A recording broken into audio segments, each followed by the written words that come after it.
Ang tahimik ng bahay kapag wala ka. Para bang sinumpa ako maging malungkot kapag hindi kita nakikita.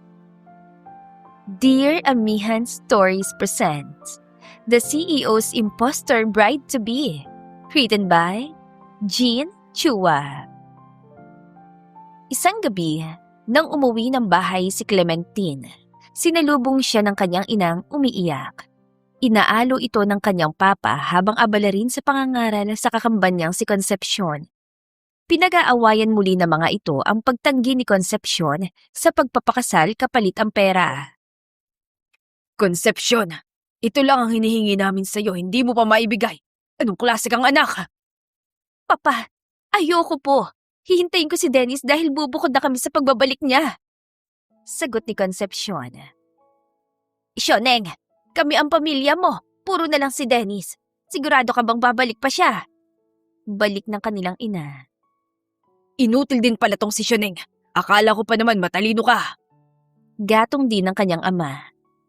Pumagitna siya at hinarap ang mga magulang. Ma, pa, kahit gaano pa kayo kagalit, huwag niyo naman siyang pagsalitaan na masama. Hindi naman kami ang dahilan kung bakit nalugi ang negosyo niyo. Mapait isiping sa kabila ng nagkikinang ang mga palamuti sa engrandeng bahay ng mga Gauchenko. Iyon ang tinitiis silang mag-anak. Walang bagay na permanente sa mundo dahil ang karangyaan dinanas nila noon ay binawi at nagmamadyang palitan ng paghihirap ngayon. Nabaon sila sa utang. Tinanggihan na sila ng ilang bangko. Napag-uusapan ng pagdedeklara nila ng bankruptcy dahil doon. Isa ka pa. Bumoboses ka na para bang hindi kahiyan lang ang dala mo rito sa bahay. Kung matino ka lang sana, baka nagustuhan ka pang pakasalan ng iba nating kasosyo sa negosyo, Clementine. Sumbat ng kanyang papa. Kaya kong mag-adjust at mabuhay ng simple, papa. No one is holding a gun on our head. Ba't ba kailangan nating ipilit na mayaman tayo habang buhay? Sagot niya. Pagkatapos mong lumaki ng komportable sa poder namin, itatanong mo yan? Our family business was founded by your grandfather. Itong pamana niya sa atin para hindi tayo maghirap. Ako, si mama niyo at ang mismong magiging anak niyo. Kung may paraan pa para maisalbang pinaghirapan ko ng ilang dekada, ba't di kayo tumulong ha? You only know how to eat. Hindi makasagot si Clementine. Sumulyap siya sa kakambal na nakayuko at hindi matingnan ng ama nilang dismayado. Tumikhim siya. Ako na lang ipadala niyo. Identical kami ni Concepcion. Buntis na siya at si Dennis ang ama. Tingin niyo ba talaga, papayag na lang si Dennis na ako ina ibang lalaki riyan na mag-ina niya? Oras na bumalik yon, baka tayong bunto na niya ng galit. Anong magagawa ng sundalong yun sa yaman ni Vince? Sa pagbabalik niya, makakalipat na tayo sa ibang bansa. Poprotektahan ni Vince ang kambal mo. Pa, hindi ba kayo nakikinig? Nandito nga sabi ako. Ako na lang ang ipadala niyo. Oh, shut up, Clementine! Sabad ng kanyang ina. Bukod sa mukha at height, wala na kayong pagkakatulad ni Sioneng. Tingnan mo nga yung itsura mo, lalo na rin yung pag-uugali mo. Vince specifically asked for Concepcion said. Sa tingin mo, hindi kanya makikilala? Iniiwas niya ang mga mata at umiling. Masyadong formal si Sioneng. Mabait ito, kalmado at mahinahon. Everyone likes her. Siya naman ay kabaligtaran ng kanyang kakambal. Kahit ang buhok niya, nag-aapoy sa pula ang kulay. Hindi rin sila magkapareho ng mga hilig. Buo ng pasya namin ng mama mo. Bakit hindi mo bigyan ng kaunting panahon si Vince? Sioneng, baka mahigitan niya pa si Dennis para sa'yo. He's a young businessman. Hindi ka malulugi sa kanya. Gatong ng kanyang papa. Napasabunot si Clementine sa sarili. Lumapit si Concepcion para hawakan ng kanyang kamay sa katumango. Sige, pag-iisipan ko po. Hinila siya nito papasok ng kwarto. Huwag mo nang galitin lalo si Papa, baka atakihin pa siya sa puso. Ano gagawin mo? Ipipilit nila yung Vince na yun. Paano na si Dennis? Sinabi ko lang naman na pag-iisipan ko. Hindi ako pumapayag, Clementine. Namilog ang kanyang mga mata. Anong binabalak mo? Wala pa sa ngayon. Kapag desperado na talaga, siguro tatakas ako't magtatago. Nakahinga siya na maluwag. Ay, okay, that's good. Bibigyan kita ng pera para may magamit ka habang nagtatago. Kawawa naman kayo ng pamangkin ko. Hindi ko maintindihan sila, Mama. Nandito ako pero ikaw ang pinipilit nila. Gusto mo ba yung Vince na yon? Hindi. Pero magkakaanak na kayo ni Dennis, di ba? Hindi pa malaki ang tiyan mo pero nandiyan na yan. Yumuko ito bago natatawang umiling. May narinig ako kanina. Sinubukan naman talaga nila mama na ikaw ang ipagkasundo doon eh. Sadyang tumanggi lang si Vince kasi ayaw niya sa'yo. Gusto niya raw ng babaeng magko-compliment sa image niya at masyado kang lapitin ng mga iskandalo. Napakurap siya. Hindi pa man niya nakikilala sa personal ang lalaking yon, ay bad shot na ito sa kanya. Grabe naman ito kung manghusga. Hindi siyang pasimuno ng gulo sa bawat iskandalong kinasangkutan niya noon. Kung kinailangan niyang mamilit ang babae para may pakasalan, ibig sabihin hindi rin siya kaaya-aya. Baka nga may kulang din sa kanya. Ang lakas naman ng loob niyang husgahan ako. Paghihimutok niya, natawa si Concepcion. Yan, kung ikaw ang ipapadala nila mama, paano kayo magkakasundo? Bumuntong hininga siya at pagod na umupo sa kama. Ay, naiintindihan ko ang punto ni Papa. Ayoko rin na mapasara ang negosyo natin. Matatanda na sila mama kaya kapag wala seguridad ng pera, baka saka pa sila magdusa kung kailan magre-retire na. Ang sama-sama ko, no? Ang selfish ko, Clementine. Kahit na alam kong maghihirap sila, Papa, ayokong bumigay sa gusto nila. Huwag mong isipin yan. Magpahinga ka na. Babalik na ako sa kwarto ko. Nga pala, kumusta yung club na binuksan niyo ni Gerald? Napairap siya saka na maywa. Kailangan naming isara kasi 3 buwan ang hindi kumikita. Sayang naman. Wala akong magagawa. Pangatlong subo ko na sa pagbubukas ng business kaso wala talaga. Baka tama nga sila mama at papa. Wala akong kwenta. Tin, hindi mo kailangan i-comfort Shuneng. Magpahinga ka na. Baka madamay pang pamangkin ko sa kulungkutan nating dalawa. Sige. Ngumiti ang kanyang kakambal. Matulog ka na rin na maaga. Kinabukasan, maagang umalis si Clementine para kitain ng kaibigan si Gerald. Nakipag-meet up ito sa kanya sa isang coffee shop. Ikinuwento niya ang lahat ng nangyari kagabi bago pagod na sumandal siya. Ano ba dapat ang gawin ko? Bakit hindi ka magpanggap bilang Concepcion? Alam mo, matagal ko na kayong kilala pero nahihirapan pa rin ako ipaghiwalay kayo ng kambal mo kung hindi pa dahil dyan sa kulay ng buhok mo. Dye your hair mahogany brown. Boom! Para ka na rin si Shuneng. Suwestyon ito. Kaya yata nalulugi yung business natin kasi ganyan ka kasimple mag-isip. Tinutulungan kita, okay? Gawin mo o hindi, bahala ka. Sumulyap siya sa cellphone na umiilaw. May text ako galing kay Shuneng.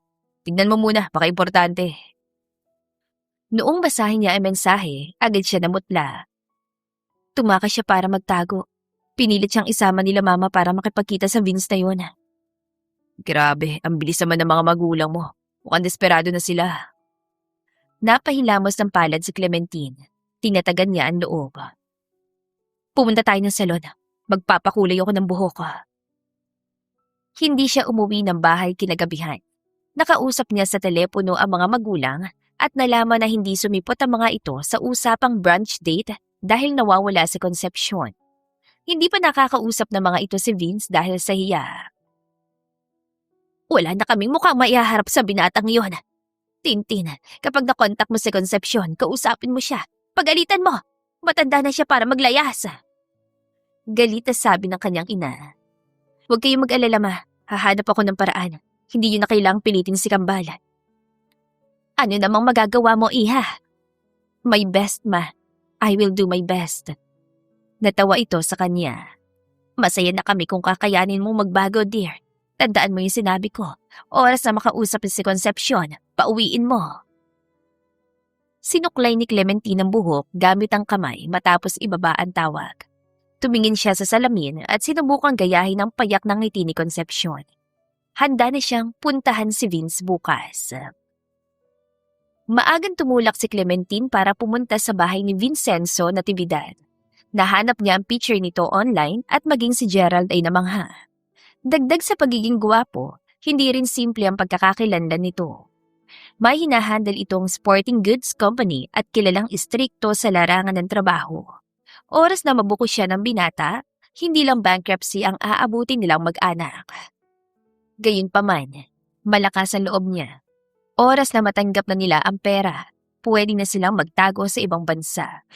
Pinindot niya ang doorbell at ngumiti sa mga gwardya. Nandyan ba si Vince? Ako po si Concepcion Gauchenko. Gusto ko siya makausap. Agad na nag-report ang mga tauhan sa amo. Maya-maya pa, binuksan sa wakas ang gate. Pasok po kayo. Thank you.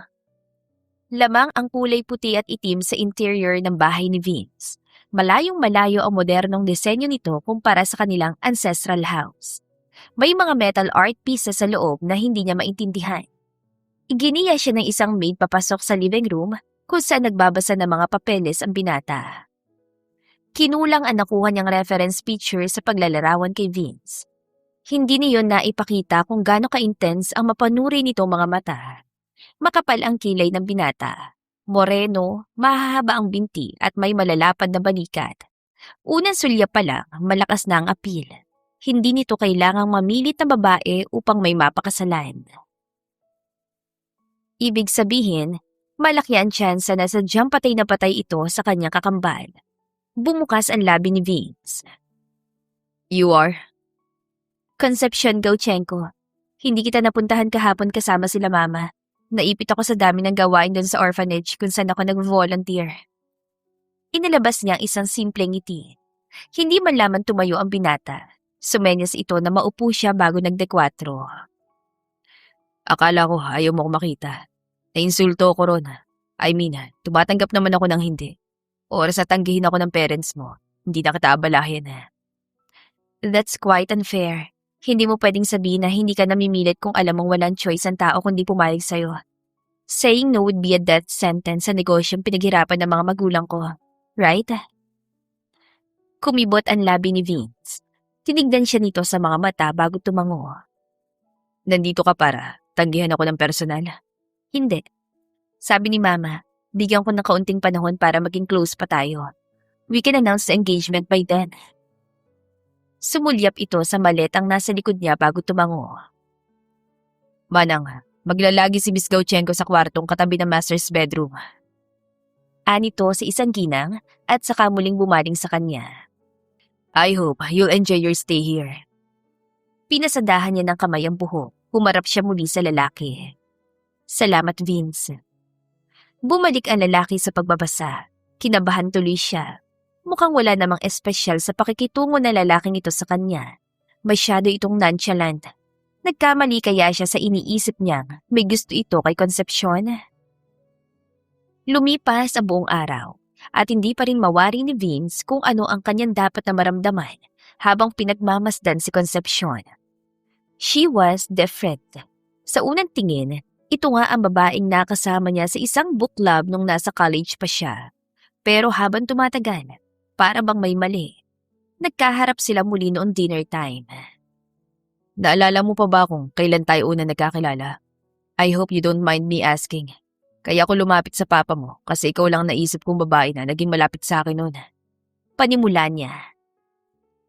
Ngumiwi si Concepcion bago ito tila napipilitang tumawa. It's been so long, nakalimutan ko na. I'm sorry. Nangalumbaba siya at inobserbahan ng babae habang kumakain ito. You know what? You're different now. Hindi na ba pwedeng tumanda ang tao? I cannot be the same as when we were in college. Sagot nito. Anyway, paano mo nasabi na nagbago ako? Maybe I can explain why. Parang konting kibot lang, nalamon ka na agad ang tao. Mainit lagi ang dugo mo. Natawa ito na malakas bago pa simpleng ibinalik ang talong sa malaking plato. Hindi nito nagustuhan ang putahe. Nagutom lang sa biyahe kaya ganon. Hindi mo ba nagustuhan ng ulam? Nagkibit balikat ito. May talong. Yan ang pinakaayaw ko. Masyadong malambot eh. More for me. Ako na lang ang uubos. Nakangiting sagot niya. Noong makita niyang yumuko ito ay saka nawala ang kinang sa kanyang mga mata. Binawi niya rin ang ngiti. Ang naaalala niya, lahat ng gulay ay paborito ni Concepcion. Ngayon kasi, marami itong nakatabing gulay sa plato.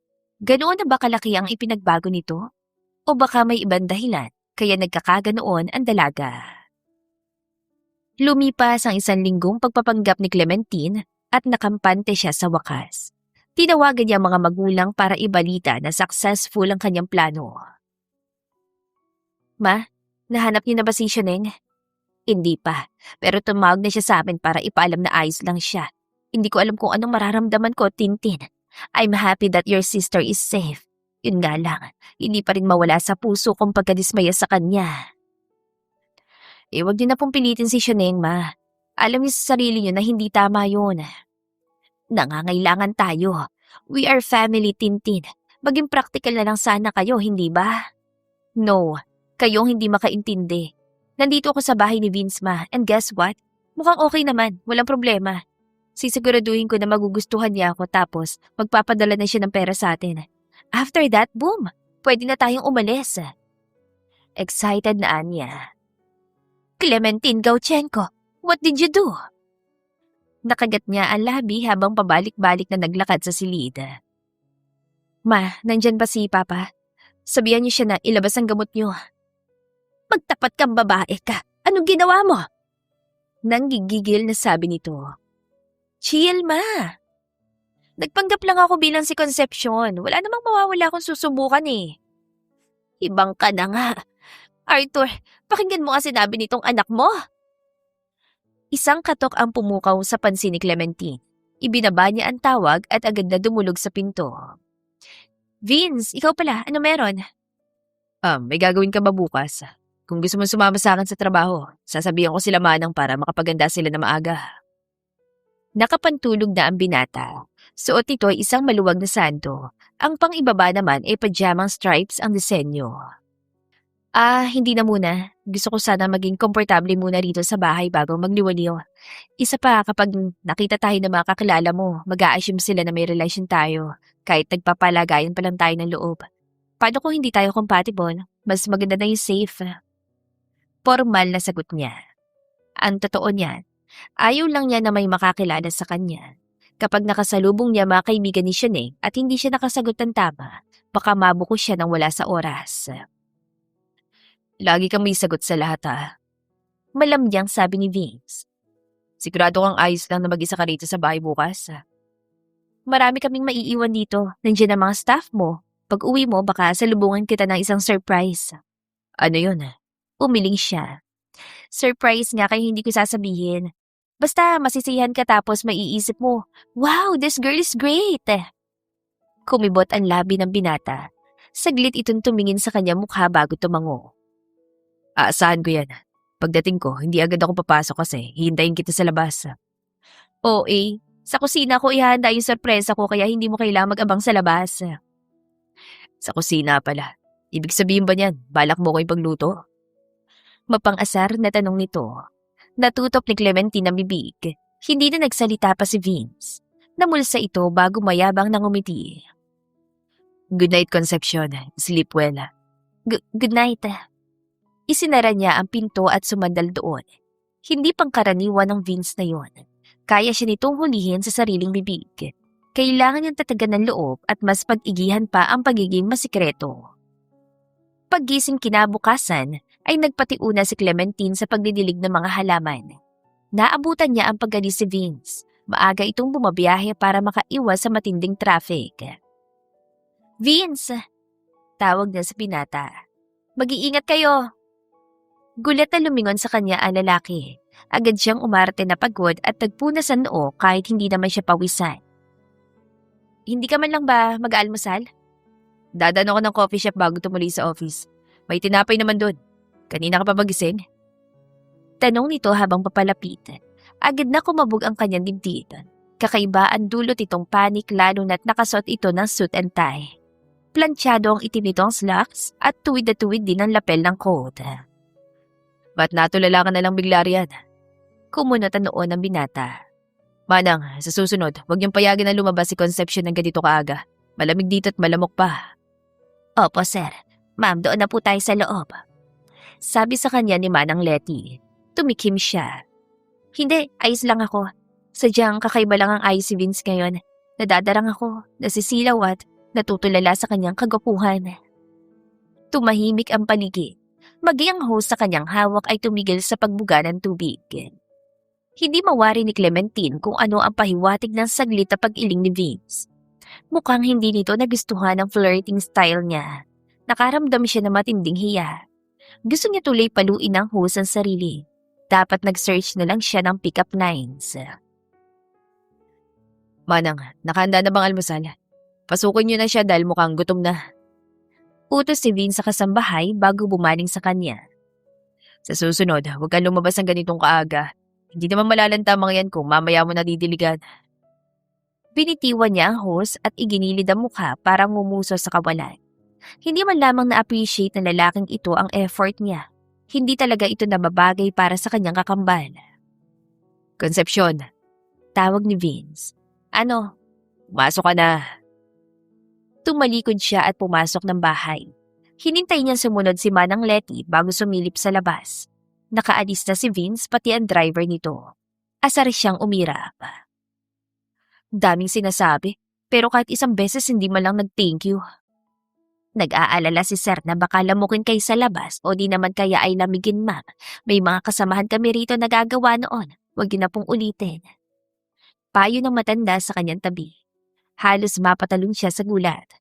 Ay naku Manang, nandyan ka pa pala. At sabi ni Sir, mag-almusal na raw kayo. Pumunta na tayo sa kusina. Sige po. Tumikim siya. Manang, hindi po ako galit kay Vince. Nagtatampo lang. Nagpapapansin ganun. Wala po akong ibang motibo. Hindi ba motibo yung pagpapapansin? Kung gusto mo si Sir, wala akong sasabihin. Tama, gustong-gusto ko po siya. Ikakamatay ko kapag hindi niya ako tinignan. Madramang sabit niya bago tumabi sa ginang.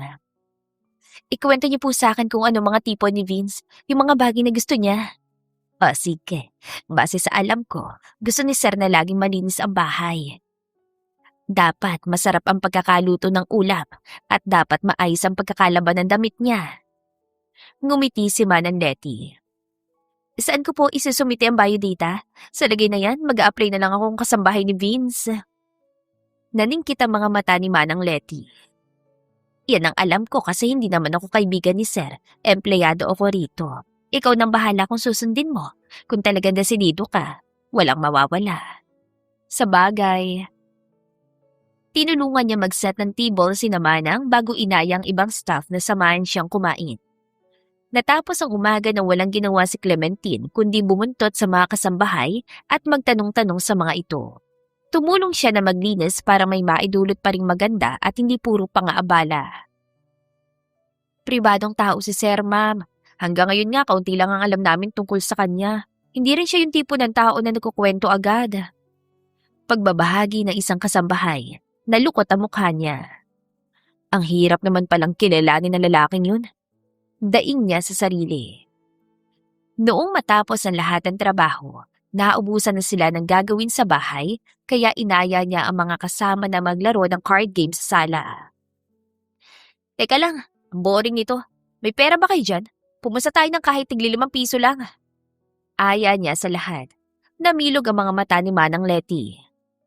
Kapag may kasamang pera, masama na yan. Hindi po. Ang panalo, ibibili natin ng merienda. Ayos naman, di ba po? Oo nga, Manang Letty. Ngayon lang naman. Gatong ng isa pa. Tumango sa wakas ang ginang. O siya, basta walang maa-addict sa paglalaro. Masama yon. Basta katuwaan lang po, ayos lang. Inangat ni Clementina Manggas ang suot at t-shirt at binalasa ang hawak na baraha.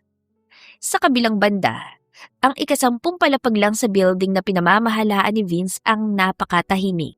Tumitipa siya sa laptop nang tumunog ang alarm. Hudyat na oras na para siya ay tumigil upang ipahinga ang mata kasabay ang panananghalian. Ihanda ko na po pagkain, sir. Imporma ng kanyang sekretaryo. Sige. Tumayo siya para iunat ang kasukasuan. Binuksan niya ang phone upang tignan kung may mahalaga bang mensahe mula sa kanyang mga kakilala. Naisip niya si Concepcion. Naalala niya ang mukha nito kanina. Kahit anong relax ang boses ito, hindi pa rin maitago ang liksi ng babae. Salitang katawan ay para namang paputok na kapag nasindihan, magsasabog ng kulay. Nahagip ng mata ni Vince ang monitoring app mula sa CCTV ng bahay. Pinindot niya yon upang tignan ang estado ng dalaga. Maybe she's reading her favorite book at the moment. Sabi niya sa isipan. Dati, nakakatapos ng 3 libro sa isang linggo si Concepcion. Hindi man sila pareho ng genre na hilig basahin, nagkakaintindihan sila pagdating sa kung ano ang classic literature. River, halika. Pagtawag niya sa sekretaryo habang pinapanood ang cellphone. Namamalikmata yata ako. Can you get me glasses? Mukha kasing naglalaro sila ng sugal. Here, sir. Sumulyap ang lalaki sa kanyang phone at napatango. Paldo yang si Miss na naka-blue shirt, sir. Halos 2 bundok ng coins ang panalo niya. Napatiimbagang si Vince. Ibinalik niya sa lalagyan ng salamin sa matang susuotin sana kanina. Mukhang hindi na niya yon kailangan dahil hindi siya nagkakamali sa nakikita. Kailan pa natutong magsugal si Concepcion? Decent. Doesn't feel like her. At sabi niya noon ayaw niya sa katuwa ang gaya nito. Komento niya sa isip. Teka, naglalaro sila sa loob ng bahay mo, sir? Sino po itong babaeng ito? Untag ni River. Hindi ko na alam. Akala ko noon kilala ko siya. Pero ang layo-layo niya sa huli ko naalala. This is Concepcion Gauchenko. Kaya pala hindi ko natukoy agad. Mas matunog sa labas ang pangalan ng kakambal niyang si Clementine. She is the life of every event. Laging may malapad ang ngiti para sa lahat. Ani River. Napatango siya. Ganun ba? Tell me about her. Nothing much, Sir Vince. 3 failed business venture, namumutok sa pagkapulang buhok at agresibong pananalita. Sinasabing may twin jade ang pamilya Gauchenko. Si Concepcion ang puro at madalang na makita lumalabas.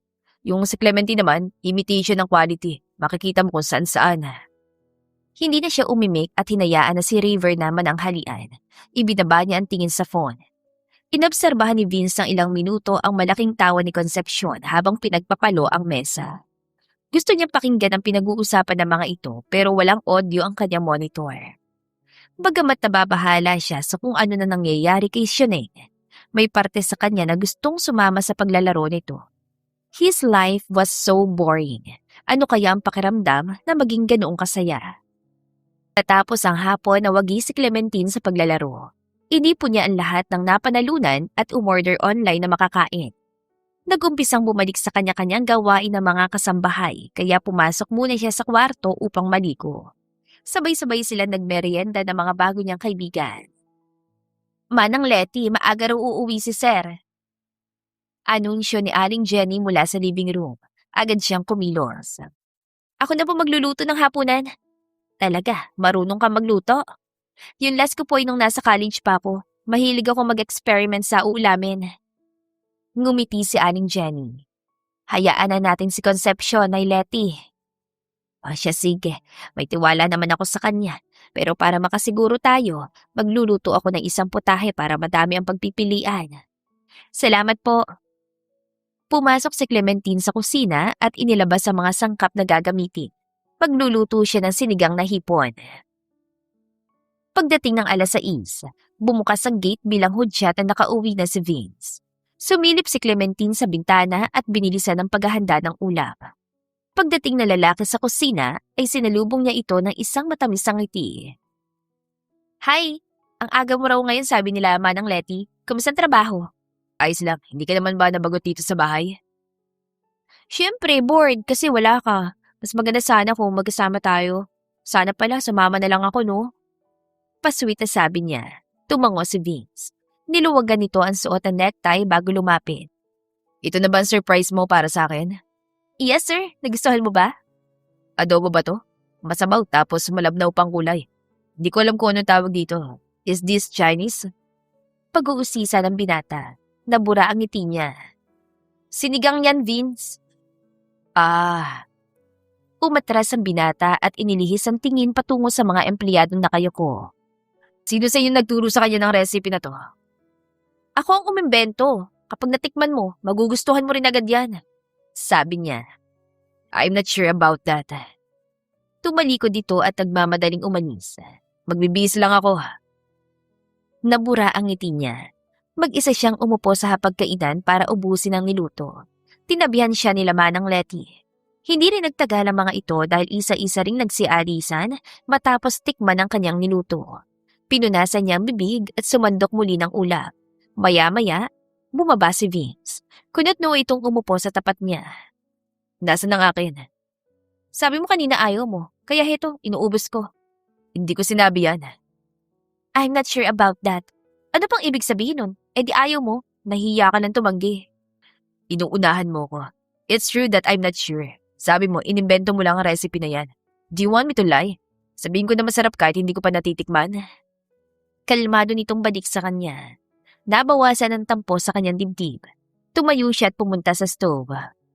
May kalahati pa rito sa kaserola. Kala ko hindi mo man lang titikman eh. Uubusin ko talaga to na mag-isa. Pwede ka namang magbigay kinaman ng leti o sa mga gwardiya dyan sa labas. Ay hindi, di ko ugaling mamilit ang tao lalo na kung hindi naman talaga sila interesado sa niluto ko. Ako na lang kakain. Inilapag niya ang mangkok sa harap ni Vince at ngumiti. Sige na, subukan mo. Sumandok ito at tumikin. Kumusta? Masarap ba? Tanong niya. Hindi siya maasim, maalat. Hindi yun ang tanong ko, okay? Masarap ba? Tamad itong ngumiti. Pwede na.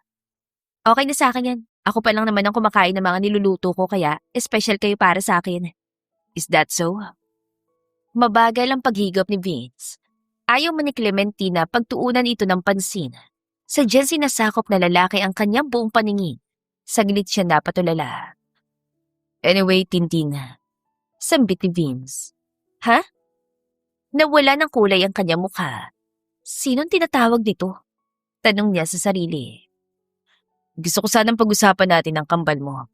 Clementine, tama ba? Nasaan siya ngayon? Pagyak siyang tumawa. Aba, mali ko. Baka nasa friends niya. Gumagawa na naman ng problema. Narinig mo na siguro, black sheep ng pamilya namin yun. But she's trying her best.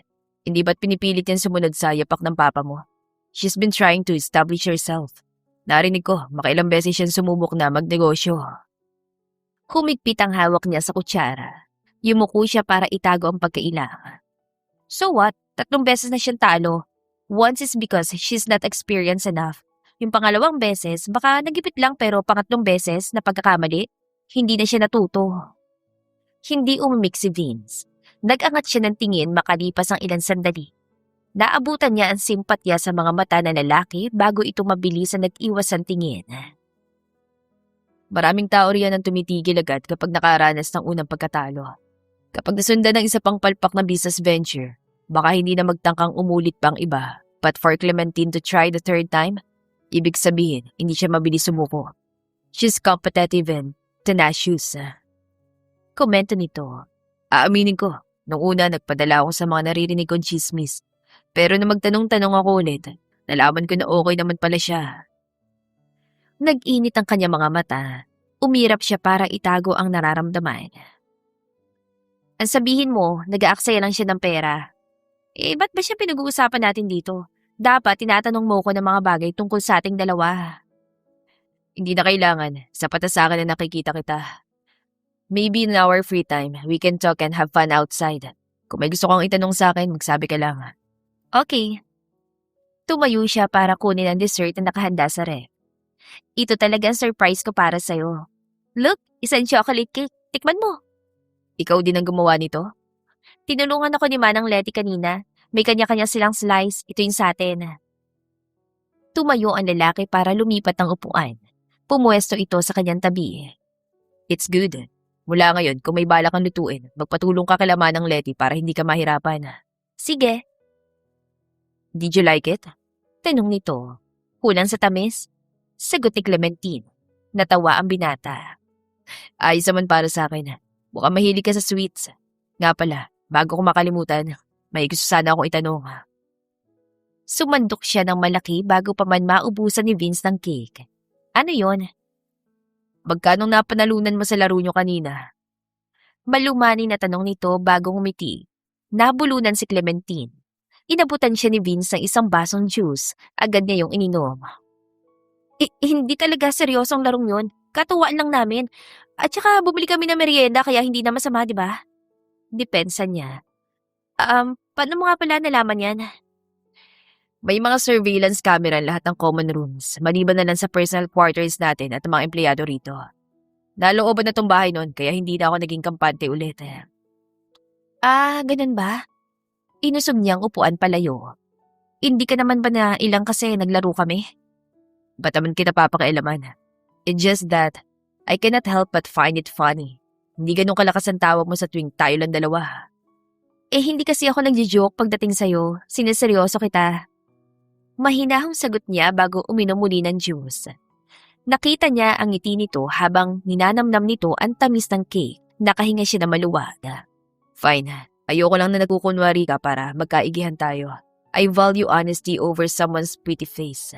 Maingay ka man o makalat sa bahay, ayos lang sa akin. Anito bago tumayo. Hinawakan pa nito ang kanyang balikat bago umalis.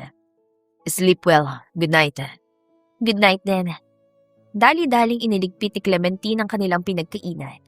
Lumabas si naman ng Letty at Aling Jenny para tulungan siya. Ilan sandali pa, nakapasok na siya ulit sa sariling silid upang matulog. Panay ang tawag ng ina ni Clementine.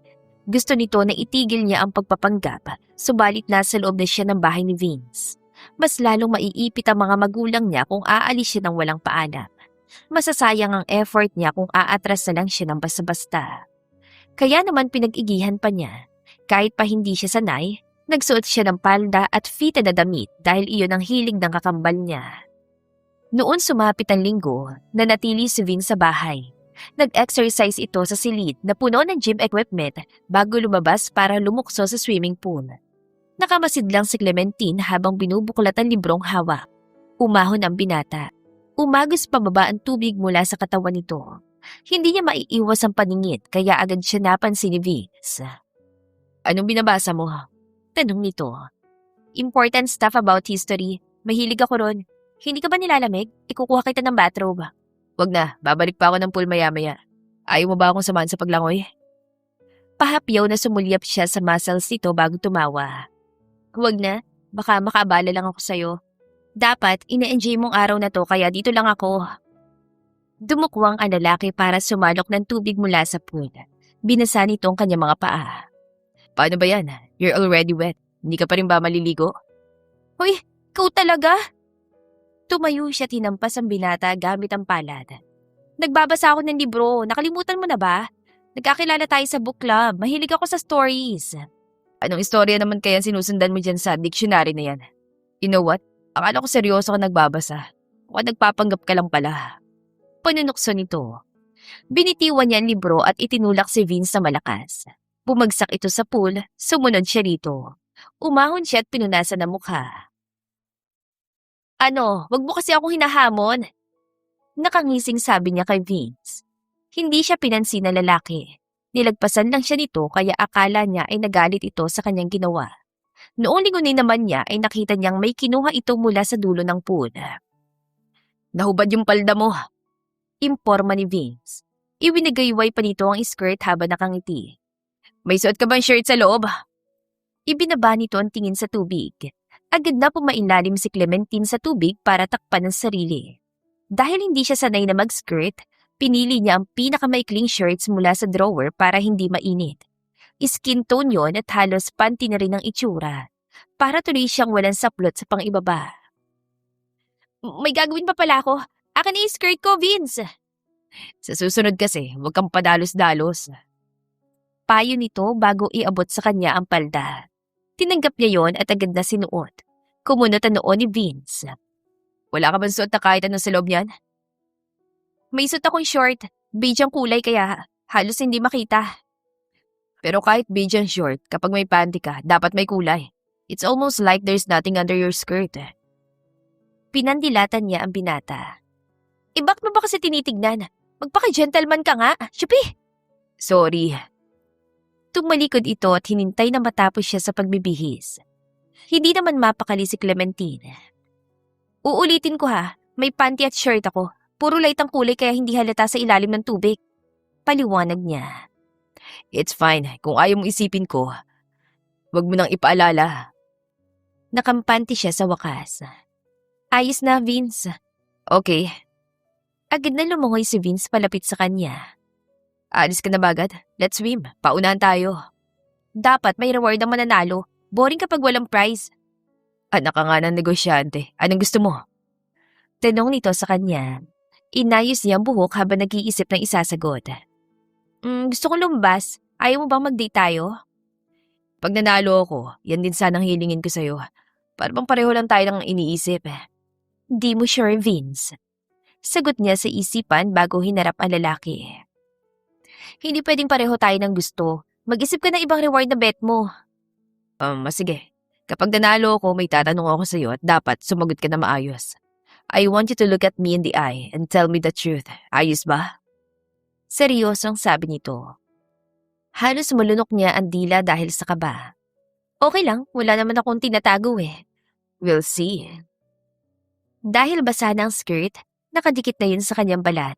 Hindi na yun mahuhubad ulit. Pumwesto sila sa dulo ng pool at agandang lumunda.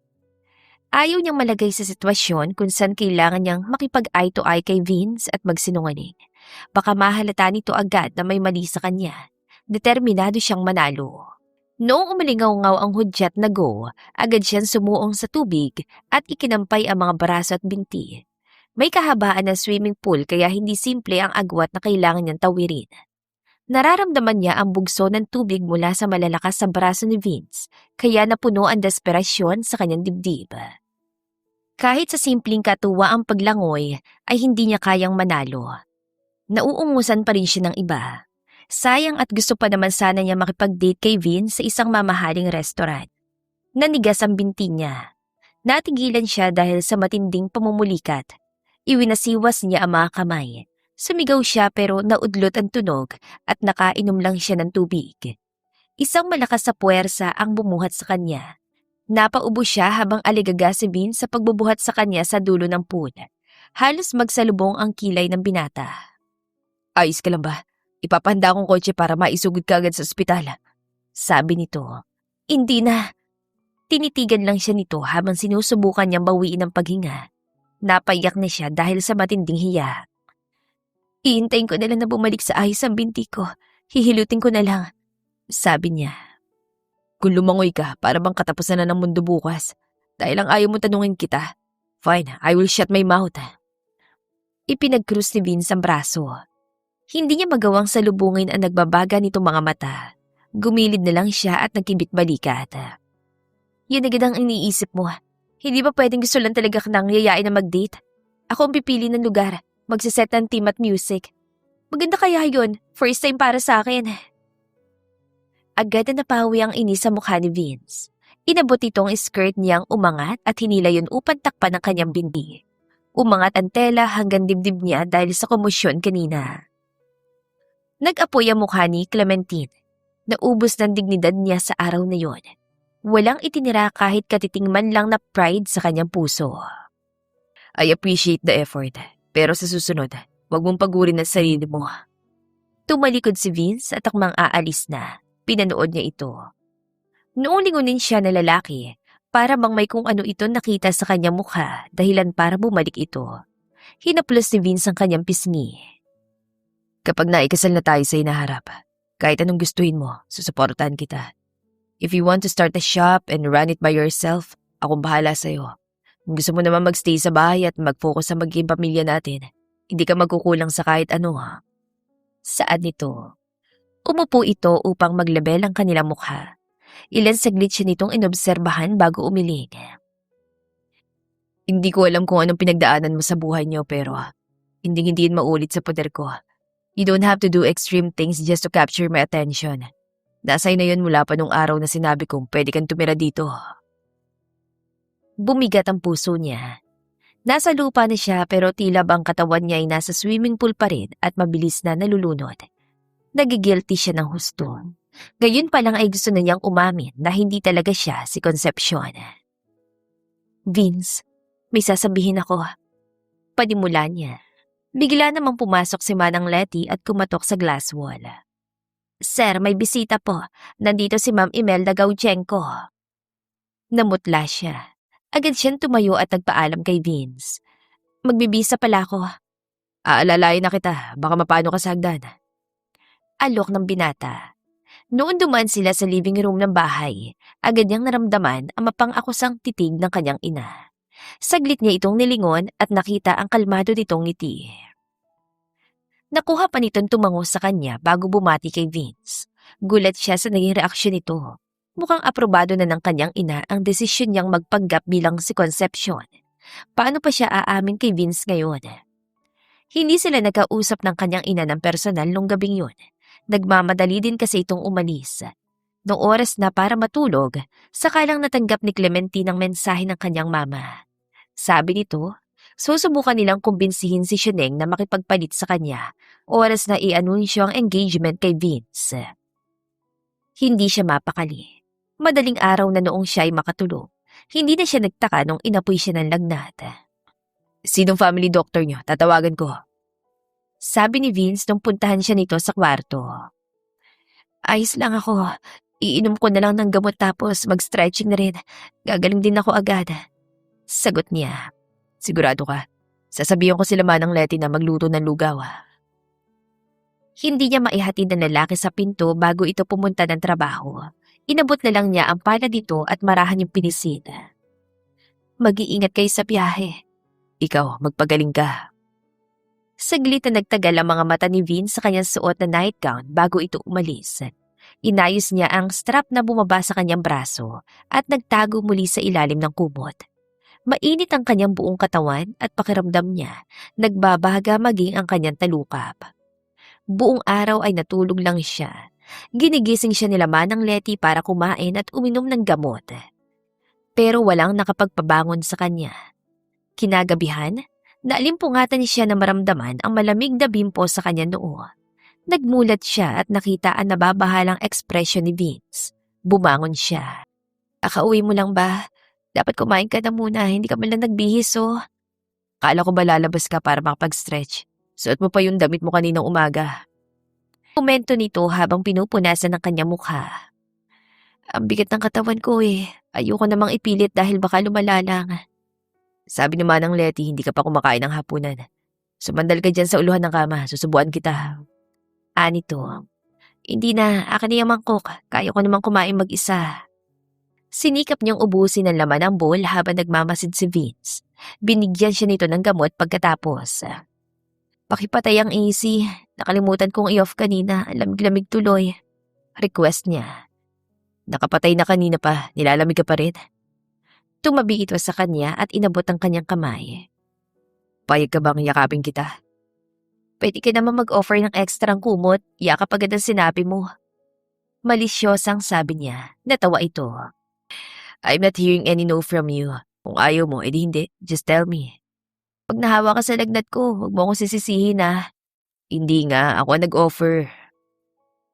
Hinubad nito ang coat na suot at inirolyo ng bahagya ang sleeves ng white shirt. Akala niya, yayakapin lang siya ng binata mula sa posisyon nito. Hindi niya inasahan na saglit itong papaibabaw sa kanya bago sabay silang pabagsak na humiga sa kama. Gumilid ito at inayos ang pagkakasandal niya sa dibdib nito. Hindi naman yata yakap yun, sabi niya. Anong tawag doon? Hindi ko alam. Sumulyap siya sa mukha nito bago umili. Hindi pa ako naliligo. Siguro baho-baho ko na. Aamuyin kita. I will give my honest review. Agad na nag-overthink si Clementine. Aamuyin daw. Saang parte naman kaya ng kanyang katawan? Ibinoon ni Vince ang ulo sa buhok niya at huminga ng malalim. Tumawa ito. Nag-aalala ka para sa wala. You still smell good, okay? Napagod ka pa sa opisina kanina? Tanong niya. Yes, nakaka-drain na. Kawawa ka naman. Pinipilit niya ang mga daliri bago casual na nagtanong. Nga pala, nagbigay ka na ba ng pera kila mama? Naramdaman niya ang saglit na pagtigil ni Vince mula sa paglalaro ng kanyang buhok. Hindi ito sumagot. Bagkus ay hinigpitan lang nito ang kapit sa kanyang katawan gamit ang isang braso. Napayuko siya. Naitanong ko lang, yun ang rason kung bakit ako nandito, di ba? Tapos na, you don't have to worry about it. Personal ko silang kakausapin. Pagkatapos nun, magsiset tayo ng formal meeting para makilala mo rin ang parents ko. Mag-uusap ang pamilya natin and then we will announce the engagement. Tumango siya. Okay, maganda yung plano mo. Matagal-tagal ka na rin dito sa bahay. Sigurado ka na ba sa pagpapakasal sa akin? This is a once-in-a-lifetime decision. Oras na pumayag ka, wala nang atrasan. Napalunok siya sa sinabi ni Vince. Pumipintig na mabilis ang puso niya dahil sa excitement. Pero nung maalala niya na si Concepcion ang kinikilala nito bilang fiancé, mabilis na bumagsak ang kanyang balikat. Oo naman, Ang swerte ko nga kasi ikaw makakasama ko. Alam kong hindi mo ako pababayaan. May tiwala ako sa'yo, Vince. Ang totoo nga yan, nag-uumpisa na ako mahulog sa'yo. Mabilis na sabi niya. Pinaharap siya ng binata. Nalusaw ang puso ni Clementine nung makita ang kalmado nitong ekspresyon. Naroon ang pagod sa mukha nito pero kumikislap ang mga mata.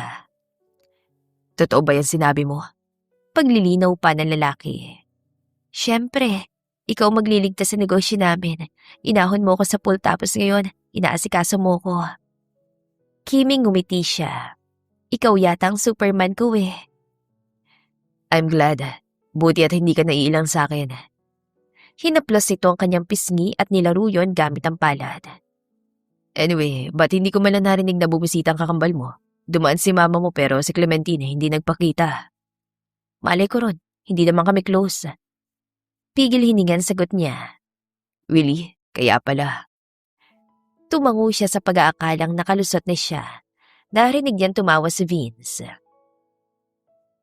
You know what? May sinabi sa akin si River. Siya ang sekretary ko. It's a funny story. May kakatuwang tattoo raw si Clementine sa likod niya. Is that true? Anong kakatuwa? Seryosong art piece yun. Kapag nakita mo talagang ma-amaze ka. Giit niya. Nagpalagay siya noon nung nagre-rebelde siya kila mama at papa tapos ngayon ayaw niya nang ipa-laser treatment. Are you sure it's amazing? Patingin. Saglit siya natigilan. Ha? Anong patingin? Dumilim ang ekspresyon ni Vince. Saglit itong iniiwas ang tingin sa kangumiti. I mean pictures. Siguro may nakasave kang picture ng tattoo niya. Susubukan ko hanapin sa phone ko. Ginalugan ni Clementine ang gallery ng kanyang cellphone. Noong makita niya larawan ng kanyang freshly tattooed na likod, ibinahagi niya iyon kay Vince. Maganda naman, di ba? Maliit lang tapos simboliko. May espada pa nga because I'm a fighter. Pagbibida niya sa sarili. Isang sulyap lang ni Vince sa screen ay mumunghalit agad ito ng tawa. Nagawa pa siya nitong bitiwan upang sapuhin ng tiyan. Bakit ba? Maganda naman ah. Giit niya habang pinipindot ang screen upang ma-zoom in ang imahe. Ang tattoo ay talong na may dalang espada at patatas na may star sa noo ang magkahawak kamay. Yung talong na mahaba ang buhok tapos may suot na korona, ako yan. Ito yung katuwaan naming iguhit ng kambal dati dahil hindi kami pinapalabas ng bahay ni na mama. Salisay niya. Natahimik si Vince kaya nagpatuloy siya. Kapag gusto ng lahat na kompetensyahin namin ng isa't isa, tinitignan ko lang yan para paalalahanan ng sarili ko na hindi dapat kami nagpapadala sa pressure ng lahat. Yan yung childhood ko tapos pinatawanan mo lang. I'm sorry. Ang totoo niyan, nakyutan ako. Don't take any offense, alright? Pag-alo nito sa kanya, umiling siya. Hindi ako naiinsulto. Huwag mo lang pagtawanan si Clementine kasi baka magtampo yun. Pag hindi kanya nagustuhan, edi yun, boboto sa'yo. Tatandaan ko. Umayos ito sa paghiga at yumakap muli sa kanya. Magpahinga ka na. Gumaling din si Clementine makalipas ang ilang araw. Wala siyang ibang inatupag sa bahay kundi ang pag-ehersisyo. Inabot ng halos 2 linggo bago siya nagpasya magliwaliw. Lumabas siya para kitain ng kaibigan si Gerald. Kumusta ang pagpapanggap? Bunga dito sa kanya. Successful naman. Hinihintay kong kumpirmahin nila mama ko natanggap na ba nila ang napagkasundo ang pera mula kay Vince. Saka ako aalis at magtatago. Tumingin siya sa kaliwat kanan bago sinimsim ang kapeng in order. Napangiwi si Gerald. Hindi magandang kutob ko dyan sa plano mo, Tintin. Inaakala mo ba talagang ganun lang kadali ang isahan si Vince? Nagigilty nga ako eh. Sana nung una pa lang umamin na ako sa kanya. Hinusgahan niya kasi ako agad. Narinig pa nila mama na sinabi niyang wala akong patutunguhan sa buhay. Hindi ko naman inakala na iba pala siya sa personal. Nakagat niya ang pang-ibabang labi habang pinagagalitan ng sarili. Hindi umimik si Gerald kaya umiling siya. Ngayon, naiinggit ako kay Shuneng. May lalaking gaya ni Vince na interesado sa kanya. Lahat talaga na magagandang bagay sa mundo. Sa piling tao lang napupunta, no? Tama na tong sad talk, okay? May good news ako sa'yo. May lumapit sa akin. Gusto niya ipagpatuloy natin ng club. Willing siyang maglabas ng pera. Sino raw? Raver Sandoval daw ang pangalan. Payo ko sa'yo, ayusin mo muna yung gusot na pinasukan mo. Huwag mo kong iwan sa ere dahil magkasosyo kayo, Tintin. Kapag nagtago ka, Para mo na rin sinabi na bahala na ako rito. Yamot na sabi nito. Bumuga siya ng hangin saka bumaling sa labas. Dumapo ang kanyang paningin sa mapagmasid na mga mata ni Vince. Nakasandal ito sa kotse nito. Mabilis siyang tumayo at dali-daling tumakbo papunta sa parking lot ng shop. Vince! Bati niya. Hi, bakit ka nandito? Naisipan kong bumili ng cake habang nasa biyahe pa uwi. Sumulyap ito kay Gerald bago hilaw ng umiti. Gusto sana kitang i-surprise. Ako pala itong magugulat. Ito naman, anong ikagugulat mo? Friend ko lang yun. Gusto mo ba siya kausapin? Pwede ba? Dito na lang tayo kumain ng dessert. Pagpasok nila, agad na dumapo ang tingin ni Gerald sa kanilang magkasiklop na kamay. May mapaglarong kinang sa mga mata ng kanyang kaibigan. Gerald, ito nga pala si Vince. Pagpapakilala niya, tumayo si Gerald upang kamayan si Vince. Nice to meet you, sir. Hindi naman akong ganong katanda. Mukhang ilang taon lang ang guwat natin. You don't have to be so formal. Pinanood ni Clementine na matabang na batian ng dalawa bago pumagit na. O-order ako na makakain natin, babalik ako. Paalam niya. Kahit anong bilis niya, naiwan pa rin na matagal ang dalawa sa mesa. Pagbalik niya ay naghahanda na si Gerald para umalis. May malaki itong ngiti habang kausap si Vince. Advance congratulations na agad. I wish you both well. Thank you. Simpleng sagot ni Vince. Nalilitong tumingin siya sa mga ito. Mauna na ako. Tumawag si Lola kaya kailangan ko siyang puntahan. Enjoy niyo ang cake. Sabi ni Gerald sa kanya bago ito umalis. Umupo siya sa silyang binakante ni Gerald. Agad na umalma si Vince. Kanina magkatabi tayo. Ngayon nandyan ka.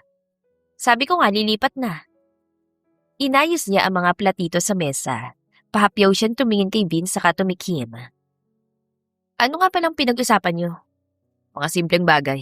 Hindi rin komportableng mag-share yung kaibigan mo kaya di ko na pinilit. Since high school pa kami magkaibigan nun, lalaki ang gusto niya kaya kung iniisip mo na may past kami, wala talaga.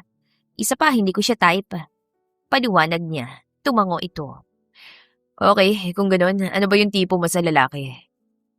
Hindi ko rin alam eh. Hindi naman ako basta-bastang na-attract sa kung sino riyan. Laking gulat ko pa nga kasi nagustuhan kita. Masyado ka kayong tahimik. Kapag naikasal tayo, edi magtititigan lang tayong dalawa. Yun ang naisip ko. Kuwento niya sa binata. Hindi ito nag-react. Inabot ito ang tinidor at hiniwa ang cake upang subuan siya. Nais ka ba sa sinabi ko? Alam ko na ngayon na hindi ka boring kasama. Sabi niya saka binangga ang balikat ito. Masaya ako kasi nagbagong isip mo. Dumukot ng papel si Vince mula sa pitaka. Here, itong 5 pagpilian mo design. Invitation? Akala ko ba magkikita muna ang pamilya natin? Si mama mo nagpadala sa akin yan. She's which you like. Ibinaba ni Clementine ang tingin at agad na pinili ang simpleng black and gold design. Ito sana, Vince. Bakit nga pala hindi pangalan natin na nakalagay dito? Wala pang date. Sample lang ito mula sa mama mo. Nakuusap mo na ba ulit sila? Hindi pa eh. Mukhang may mahalagang ganap sa buhay. Hindi nila sinasagot ang tawag ko. Sagot niya. Kaya mo, tayo na lang bumisita sa kanila sa susunod na linggo. Pupunta tayo sa bahay? Paglilinaw niya. Pinunasan nito ang icing sa gilid ng kanyang labi bago sumagot. Oo naman, you're excited. Ako rin gusto ko nang i-finalize ang lahat. Sige, sasabihan ko si mama para hindi siya magulat pagdating natin doon. Humilig siya sa balikat ni Vince at napaisip kung paano niya kukumbinsihin ang mga magulang na sumabay sa kanyang pagpapanggap. Tinawagan niya ang ina nung makauwi sila. Ma! Ay, buti naman at sumagot na kayo. Your sister is back. Inaasikaso namin siya. Ikaw, ba't ka napatawag? Tanong nito. Pupunta kami ni Vince dyan sa susunod na linggo. Ma, kailangan niyo itago si Sioning. Bakit natin itatago ang kakambal mo? Ito yung perfect time na magkapalit kayo ng posisyon. Pumayag na siyang pakasalan si Vince. Hindi siya totoong buntis at naghiwalay na sila ni Dennis. Bukas sa bukas, magiging maayos na ang lahat. Paliwanag ng kanyang ina. Nawala ng kulay ang mukha niya. Ibinaba niya ang tawag at nakatulalan tumingin sa kanyang silid. Ganun na lang ba yun? Tanong niya sa sarili. Ayaw niyang makita na magharap sina Shuneng at Vince. Alam niyang ang mga ito talaga ang para sa isa't isa. Kaya naman para sa kanya na extra lang sa love story ng mga ito, hindi niya maitago ang nararamdamang inggit. Sana talaga, hindi na lang niya pinasok ang sitwasyong yun. Nagsisisi siya sa ginawa niya. Nang dumating ang araw na napagkasunduan, unang pinapasok ng bahay si Clementine habang kinakausap ng kanyang papa si Vince sa labas. Nasa loob si Shuneng, magpalit na kayo ng damit. Utos ng kanyang ina. Sumulyap siya ng huling beses kay Vince bago nagpatianod sa paghila ng mga kasambahay sa kanya. Pumasok siya sa sariling kwarto at nakita si Concepcion na nagbabasa ng libro. Tintin, madamdaming tawag nito bago siya niyakap na mahigpit. Pasensya na kung natagalan ako. Hindi ka ba nabuko nung Vince na yon? Hindi naman. Huwag kang mag-alala, Shuneng, mabait siya. Hinubad niya ang top na suot pati na ang mahabang skirt. Hindi naman nag-inarte si Concepcion dahil agad itong sinuot yon. Alam ko nagawa mo yon kasi gusto mong maisalbang pamilya natin. Dapat sumusunod ako sa ipak mo eh. Yung mga lalaki riyan, walang kasiguraduhan pero itong pamilya natin, hindi mag-iiwanan at mananatiling matatag. Anito habang nag-aayos. Ilan sandali pa, handa na itong umalis sa silid at harapin ang bisita sa labas. May dapat ba akong malaman tungkol sa kanya? Pahabol na tanong ng kanyang kambal. Naging malapit kami nito mga nagdaang buwan kaya huwag kang mailang sa kanya. Sige, salamat Tintin. Para hindi siya maghinala, huwag ka na muna lumabas. Sasabihin na lang namin na may pinuntahan ka kaya wala ka rito sa bahay. Pabagsak na humiga si Clementine sa kama at nagtakip na mukha nung makaalis na si Concepcion. Pinakikiramdaman niya ang mga nangyayari sa labas pero wala siyang marinig. Nagsuot siya ng bini at nagpa siyang sumabay sa mga ito sa tanghalian. Clementine, bulalas ng kanyang ina. Dear, nandito ka na pala. Tamang-tama, ito si Vince, ang fiancé ni Shuneng. Magkalapitan sila ng lalaki at ng kanyang kakambal. Parehong abala sa pagkait kahit pamukhang walang gana si Vince. Tinignan siya ng lalaki at bahagya itong nag-angat ng kilay. Nice to meet you. Matamlay na bati nito. Napahawak siya sa cup na suot bago umupo. Nice to meet you rin. Congrats sa inyo ni Shuneng. Nagpatuloy ang lahat sa pag-uusap para sa engagement party na idarao sa katapusan. Nakinig lang siya. Nagpunas ang bibig ang kanyang ina bago excited na tumango. Shuneng, gusto mo ng vintage glam, di ba? Opo, kung ayos lang kay Vince, yun sanang motif ng party. Sagot ng kanyang kakambal. Tanungin niyo rin si Vince kung may gusto ba siyang ipadagdag. Once in a lifetime experience lang ang maikasal at pareho na ring first time na ma-engage. Di ba iyo? Dagdag ng kanyang papa. Tumango lang si Vince bago bumaling sa kanya. Ikaw, anong gusto mong motif sa party? Maganda kapag maraming flowers, garden party ganun. Casual na sagot niya, na para bang hindi namimilipit ang kanyang laman loob dahil sa matinding inggit at selos. Gusto ko rin yan. Komento ni Vince bago bumalik sa pagkain. Napansin siguro nito na hindi siya involved sa usapan kaya gustong makipag-small talk. Vince, matinik yung isda kaya dahan-dahan. Malambing na sabi ni Shuneng. Hindi malunok ni Clementine ang kinakain. Tumayo siya at hilaw nang umiti sa lahat. May parcel pala akong paparating ngayon. Aabangan ko yung rider sa labas. May mga kasambahay naman tayo, Tin. Kahit naman wala naman akong mayambag sa usapan niyo, sa labas na lang ako muna. Happy lunch everyone. Hindi na niya tinignan kung nakamasid ba si Vince. Nagmamadali siyang umupo sa duyan at tinanaw ang kotse ng binata na nakapark sa tabi. Naiinis siya. Gusto niyang butasan ang gulong nito. Ilang minuto siyang tulala. Hindi niya namalaya na may nakalapit na pala. Itinulak ni Vince sa bahagya ang duyan mula sa likod. Vince! Gulat at sambit niya. Tapos na ba kayong kumain doon? Nawalan ako ng gana. Napayuko siya. I'm sorry ha. Bakit ka nagsusorry? Wala lang. Natawa ito ng kaunti. Akala ko may nagawa kang kasalanan kaya ka nagsusorry. Tiningala niya ang mukha nito at wala sa sariling ngumiti na rin. Mas bagay nga si Vince kay Concepcion. Dumapo ang mga mata nito sa kanyang labi bago pumalatak. Akala ko kulay pula buhok mo. You dyed it brown? Oo, medyo nagsisinga ako eh. Gusto ko pa naman ng red hair. Pakulay mo ulit kapag nakarecover na yan. I think red suits you well. Lalong tumitingkad ang kutis mo. Pahayag nito bago siya itinuyan. Hindi ka ba nawiwirduhan? Baka makita ka ni Shuneng kung ano pang isipin nun sa atin.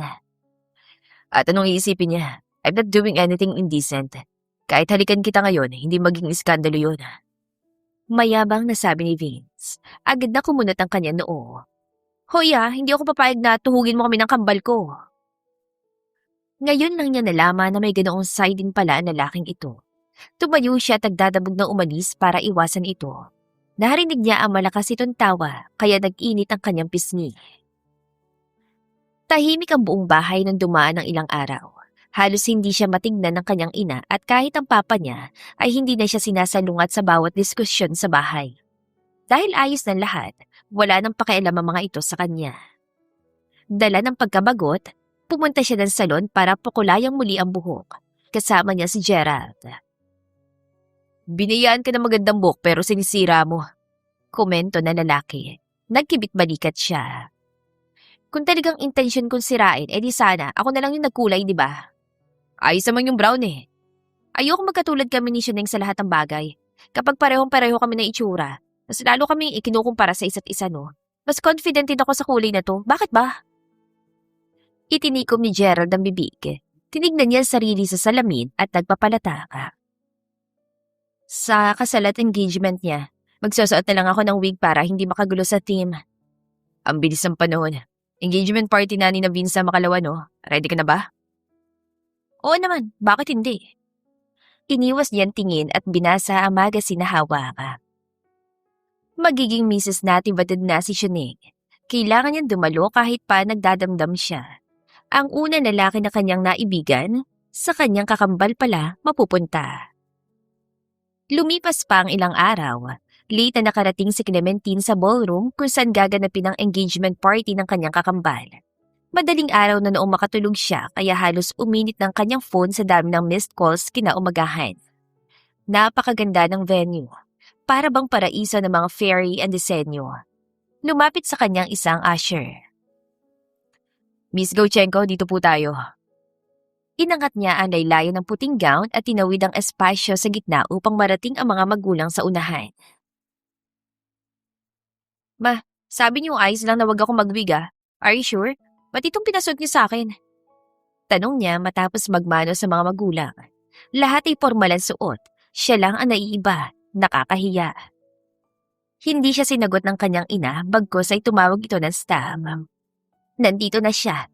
Dear, sumama ka sa coordinator. Ipapakilala na si Shuneng? Sige. Buong akala niya tutulong lang siya sa pag-abay kay Concepcion paakyat ang stage. Nakita niya si Vince sa gitna ng entablado. Sumasenyas na lumabas siya. Ngayon na sila muling nagkita. Miss na niya ito. Lumabas siya at tumabi sa lalaki. Sumulyap siya sa gilid. Lalabas na yata sila mama at papa tapos panghuli si Shuneng. Hindi ko alam ang sequence. Hindi nila in-explain na ipapakilala pala kami. Paliwanag niya. Natawa si Vince. May malakas na liwanag mula sa likuran. Lumingon siya at nakita ang malaking LED screen. Naroon ang kanyang mukha katabi si Vince. Nakasulat ang kanilang pangalan bilang celebrants. Napasinghap si Clementine. Sumenyas ang lalaking katabi niya. Automatikong dumilim ang bulwagan at sumentro ang spotlight sa kanilang dalawa. Are you that surprised? Akala mo yata wala akong alam. Panimula ni Vince.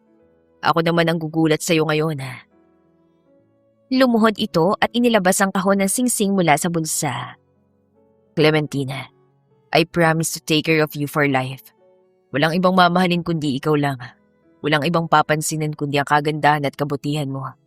Sa maikling panahon na nakilala kita, napagtanto ko na kahit anong sikreto pang itago mo mula sa akin, hindi nun mababawasan ang nararamdaman ko para sa'yo. Would you grant me the honor of becoming your husband? Hinanap niya ang mga magulang sa baba at nakita ang mga ito na may kontentong ngiti. Kahit si Shuneng ay napatango sa narinig.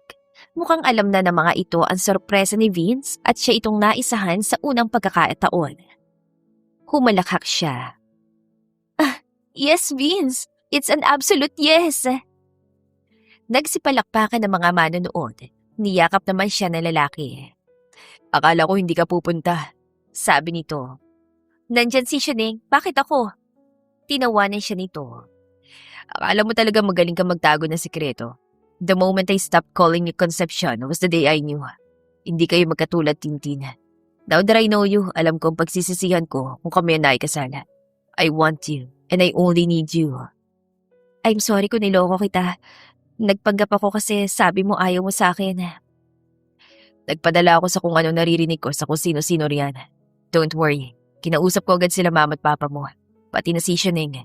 Naging malinaw sa kanilang lahat. You don't have to worry about a single thing. Kahit ngayon lang, ako naman ang bigyan mo ng atensyon. Wika nito. Tumingkayan siya tinalikan ng labi ni Vince. Hindi siya nito binitiwan. Sa halip ay sinapo nito ang kanyang pisngi upang lumalim pa ang kanilang koneksyon. Nang bumaba sila, unang bumati kay Clementine ang mga magulang ni Vince. You look dazzling on that stage, Iha. Ingatan mo singsing na yan. Ipapamana mo pa yan sa magiging panganay niyo ni Vince. Welcome to the family, Iha. Sabi ng ginang. Kinausap nito ang anak kaya tumabi muna siya matapos formal na magpasalamat. Kumumoy sa kanya si Gerald. Tangay nitong isang lalaki. Congratulations, friend. Ito nga pala si Mr. Rivers Sandoval. Salamat sa naging tulong mo, sir. No, please. Si Sir Vince po nag-invest nun. Ako ang sekretary niya. Sabi ng lalaki. Nagpalitan sila ng tingin ni Gerald. Pareho silang may ngiti sa labi. Seryosong-seryoso siya sa iyo, ma'am. Irit ng kaibigan niya. But before that, mukhang kakausapin ka ni Shuneng. Hinarap niya ang kambal na payapa nagmamasid. Ayaw niya sa totoong konsepsyon. Matamang sabi dito. Siguro gusto niya yung ideya na pakikipagrelasyon sa akin pero nung nakasama ka na niya, narealize si Vince na kakaiba ka. Masaya ako kasi walang napilitan sa huli. Who said arranged marriage can end in love? Pasensya na kung niloko kita tungkol sa pagbubuntis ko. Salamat, Shuneng. Si Dennis. Uuwi na siya bukas. Magkakasama na ulit kami. Thank you, Tin. Dahil sa'yo na isalba negosyo ni Papa. And now you're with a good man. Nangyari ang lahat anto kasi naglakas loob ka. Bakal yata yung sikmura mo. Malambing na dagdag ni Concepcion. Agad na nag-init ang kanyang mga mata. Nung una, gusto ko lang na magpasaya sina Papa. Pero higit pang ibinigay ni Lord sa akin. Si Vince, may sadya yata sa'yo. Lumingon siya at agad na ginulat ang halik ni Vince sa kanyang labi. Pictures, love. Doon daw tayo sa hagdan mapwesto. Let's go. Tara. Inalalayan siya ni Vince habang si Shuneng naman ang nag-aayos ng kanyang gown. Nagpasalamat siya rito. Humani silang lahat sa hagdan. Sila ni Vince ang sentro ng atensyon habang magkahawak kamay. I love you, Tintin. Bulong ni Vince sa kanyang tenga. Lumapad patuloy ang kanyang ngiti. Nag-aalala tuloy siya na baka sa picture ay labas hanggang gilagid ang kanyang ngiti. Gayunpaman, hinigpitan niya ang hawak dito. Mahal din kita. Sa'yo ko uwi mamaya. Mahinang natawa ang lalaki. Yes, at ay tahimik ng bahay kapag wala ka. Para bang sinumpa ako maging malungkot kapag hindi kita nakikita. Mamaya niyan, Vincenzo. Saway ng ama nito. Right in front of me, anak? Gatong ng mama nito. Nahihiyan tumitig si Clementine sa harap. Habang nagsasalitan ang flash ng kamera at palakpakan ng mga tao, wala siyang ibang maramdaman kundi pride at labis-labis sa pagpapasalamat. Kung hindi siya nagpumilit na subukang baguhin ang lahat, baka hindi nangyari ang lahat ng yun. Marami ang nagsasabi na masyado siyang mapilit, na wala siyang hiya sa katawan at matigas ang kanyang ulo, pero sa huli, iyon din ang nagdala sa kanya sa sitwasyong yun. Hindi man kaaya-aya ang kanila naging simula ni Vince, binawi yun ang commitment nila na panindigan ang nararamdaman. Maybe it was fate. Clementine was able to change their family's destined fall. Naging mala roller coaster man ang biyahe tungo sa kanilang masaganang pagsasama, kontento na silang lahat. Nang taong ding yun ay ikinasal sila at ang sumunod na taon ay nakahanda na sila sa pagsalubong ng bagong miyembro ng kanilang pamilya. Clementine took the risk and fell in love. Si Vince naman na inakalang planado ng lahat ay ginulat ng pusong sabik. Two lives intertwined, and it led to happily ever after. The end. Kung nagustuhan ninyo ang aming istorya, ay huwag kalimutan na mag-like at subscribe. Mag-iingat po tayong lahat. To God be the highest glory. Hanggang sa muli. Paalam!